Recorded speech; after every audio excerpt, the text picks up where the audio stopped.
Hello Prepstars, Jai Hind. Welcome to YouTube channel Defense Hustlers. So in this video we'll discuss the emergency provisions of the Parliament, which comes under Article 352 to Article 360 of the Constitution. So first we deal with national emergency, which comes under Part 18 of the Constitution. So first we deal with causes for national emergency. So national emergency can be caused by external aggression or the armed rebellion.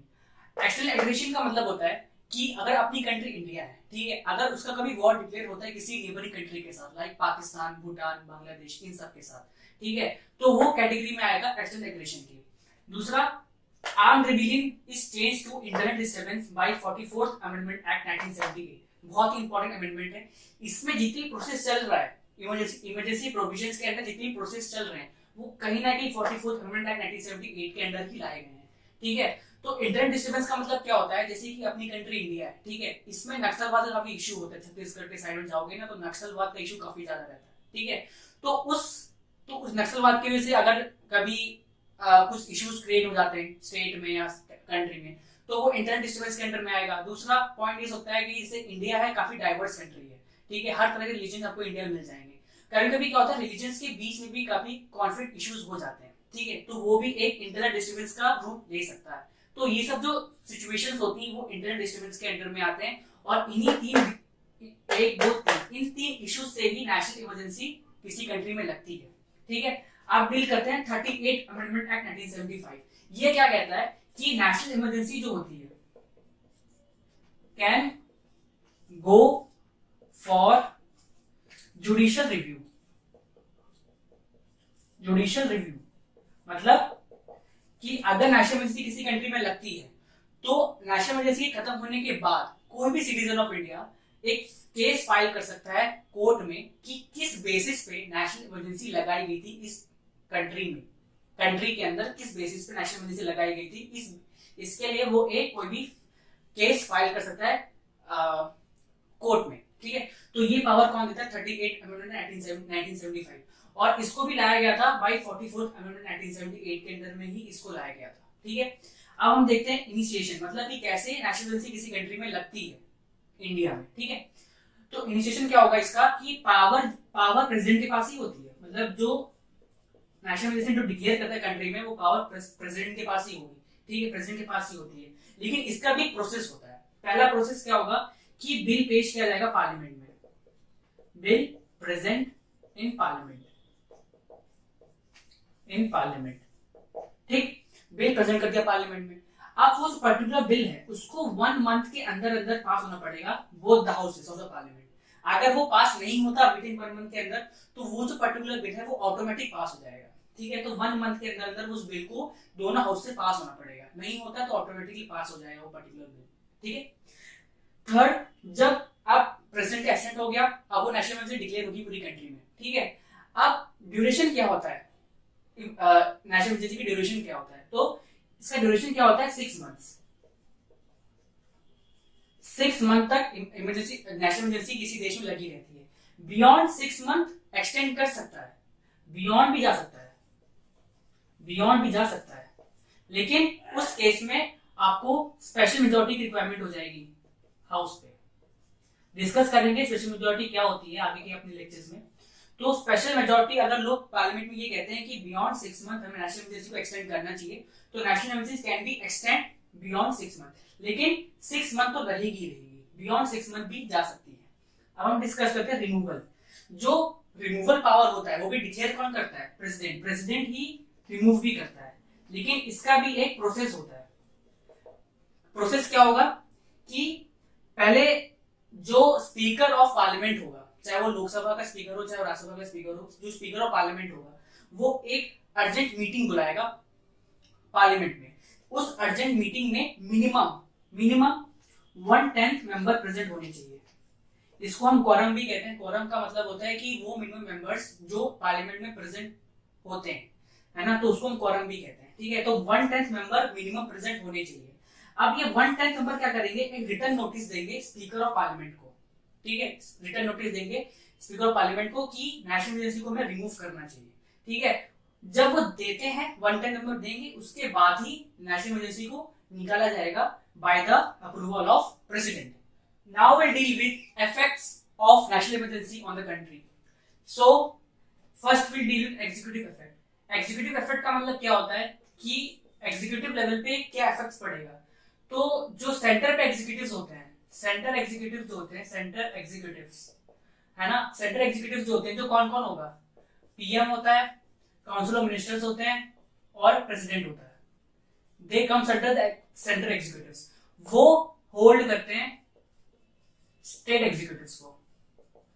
मतलब कि जो executive states के होते हैं उनको वो hold करते हैं. मतलब कि स्टेट एग्जीक्यूटिव्स का अथॉरिटी चला जाता है और जो सेंट्रल एग्जीक्यूटिव्स होते हैं वो एक पर्टिकुलर स्टेट को होल्ड करने लगते हैं. तो ये एग्जीक्यूटिव इफेक्ट होगा. लेजिस्लेटिव इफेक्ट क्या होता है? लेजिस्लेटिव इफेक्ट में क्या होगा कि जो स्टेट लेजिस्लेचर है, जो स्टेट लेजिस्लेचर है वो अपना नॉर्मल वर्क करेगा. नॉर्मल वर्क उसमें चलता रहेगा, उनके वर्किंग में कोई रुकावट नहीं आएगी. बस डिफरेंस क्या होगा कि जो स्टेट के सब्जेक्ट्स हैं, जो स्टेट सब्जेक्ट्स हैं, उनकी पूरी अथॉरिटी जो है वो सेंटर के पास आ जाएगी. मतलब स्टेट सब्जेक्ट्स जो होगा वो सेंटर में चला जाएगा, सेंटर के बाद उनकी पूरी अथॉरिटी आ जाएगी. ठीक है. लेजिस्लेटिव इफेक्ट में डिफरेंस कुछ नहीं होगा. मतलब स्टेट लेजिस्लेचर अपने नॉर्मली वर्क करेगा, बस जो स्टेट के सब्जेक्ट्स होंगे वो सेंटर के अधीन आ जाएंगे. ठीक है. मतलब सेंटर चाहे तो स्टेट सब्जेक्ट्स में लॉज बना सकती है नेशनल इमरजेंसी के वक्त. फाइनेंशियल इफेक्ट में क्या होगा कि प्रेसिडेंट के पास पावर है कि वो जो सैलरी होती है, सैलरी सिटीजन्स की, उनको इंक्रीज कर सकता है या डिक्रीज कर सकता है. ठीक है. दूसरा, जो फंडिंग होती है स्टेट्स को, जो फंडिंग होती है, हमें पता है कि जो फाइनेंस कमीशन को जो अडॉप्ट किया गया था वो बेसिकली इनका अडॉप्ट करने का रीजन ये था कि सेंटर स्टेट रिलेशन के बीच में जो डिस्ट्रीब्यूशन ऑफ फंड्स होता है उनको मैनेज करना. तो जो फंडिंग होगी स्टेट्स को वो प्रेसिडेंट इंक्रीज कर सकता है या डिक्रीज कर सकता है या स्टॉप कर सकता है. तीन केसेस कर सकता है वो फंडिंग से रिलेटेड किसी स्टेट को. ठीक है. तो वो फाइनेंशियल इफेक्ट के अंडर में आएगा. Now we deal with life of Lok Sabha. जो लाइफ ऑफ लोकसभा है, यहां मैं लिखता हूं. ठीक है. लाइफ ऑफ लोकसभा जो है वो 1 साल इंक्रीज कर जाता है, 1 ईयर इंक्रीज कर जाएगा नेशनल इमरजेंसी के वक्त. मतलब वैसे टेन्योर तो लाइफ ऑफ लोकसभा का फिक्स नहीं है ना. टेन्योर फिक्स सिर्फ और सिर्फ राज्यसभा का है, 6 ईयर्स. लेकिन लाइफ ऑफ लोकसभा कोई फिक्स नहीं होती, क्योंकि उसकी वैसे तो देखा जाए तो 5 साल होती है, लेकिन 5 साल के अंदर भी लोकसभा डिसॉल्व हो सकती है अगर नॉन कॉन्फिडेंस मोशन पास हो जाए पार्लियामेंट में. और 5 ईयर से एक्सटेंड भी कर सकती है in case of national emergency. जैसे कि हमने देखा 1 ईयर से इंक्रीज कर जाएगी नेशनल इमरजेंसी के दौरान. लेकिन अगर नेशनल इमरजेंसी प्रेजेंट में चल रहा है तब वो 1 ईयर इंक्रीज करेगी. अगर नेशनल इमरजेंसी खत्म कर दी गई है तो वो 6 मंथ तक ही इंक्रीज होगी.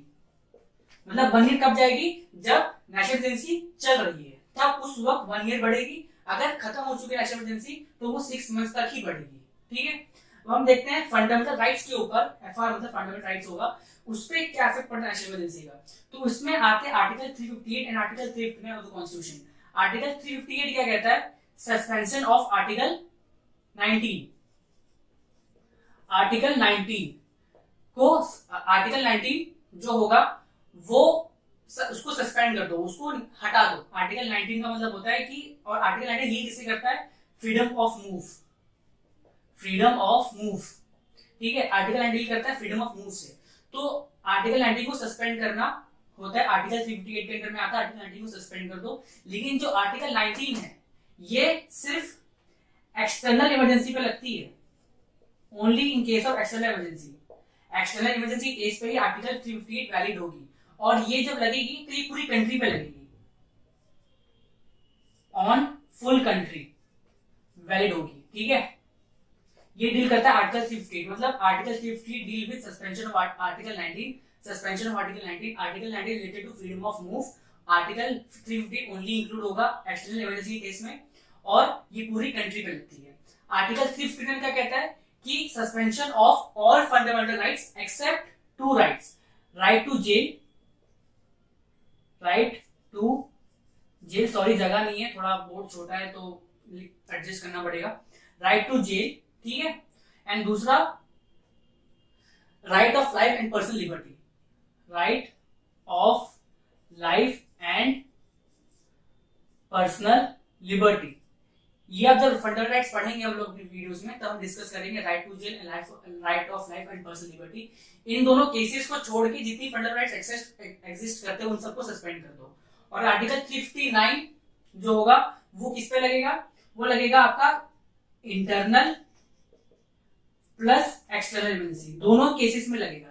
ये क्या था, सिर्फ एक्सटर्नल इमरजेंसी केस में लग रहा था, लेकिन आर्टिकल 5 में लगेगा इंटरनल प्लस एक्सटर्नल इमरजेंसी, दोनों के केसेस में लगेगा। ठीक है, और ये सिर्फ और सिर्फ स्पेसिफिक एरिया में लगेगा, स्पेसिफिक एरिया, कंट्री में नहीं लगेगा। तो बहुत डिफरेंस क्या बता दूं वापस, article 358 deals with suspension, article 19 which deals with right to freedom of move, और ये कब लगेगा, सिर्फ एक्सटर्नल इमरजेंसी के केस में लगेगा, और ये पूरी कंट्री में लगेगा। Article 59 deals with suspension of all other fundamental rights except two rights, right to jail and right of life and personal liberty, और आर्टिकल 59 इंटरनल और एक्सटर्नल इमरजेंसी दोनों केसेस में लगेगा, और ये एक स्पेसिफिक एरिया पे लगेगा। That's all for today national emergency. Next video will deal with state emergency. So जय हिंद।